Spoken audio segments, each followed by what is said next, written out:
With recent egg prices, many families may opt out of dyeing Easter eggs this year. WIFR reporter Bria Walters talks to local artists about exciting affordable alternatives to keep Easter traditions alive.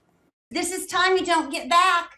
So take advantage of this time with your kids. 47% of Americans will skip egg dyeing this year, according to a Wallet Hub survey. Rockford artist Lisa Frost says even looking for supplies was a struggle this year. Can you believe it? I had to ask where it was because I think they're downplaying it because egg prices are so high. Though people are skipping this tradition because of cost, Frost says there are other affordable options, like marshmallows. I know they're not the shape of an egg, but remember, Picasso said it's the process, not the product. So having the child actually do the dipping and the mixing of the colors is the magic part. Painting rocks, plastic eggs, or even potatoes are other alternatives. Samantha Swinbank from A Mother's Love says every year her organization does some sort of Easter egg decorating, and this year is no different. And it just kind of blew up, so we needed something that was a little more affordable for us than dye and eggs, which we came up with this adorable little Easter egg. Swinbank says creative holiday traditions like this are important to her, and high egg prices shouldn't hinder creativity. As an added bonus, some of the egg alternatives are sustainable crafts that hold memories for years. Whether it be dyeing or coloring or,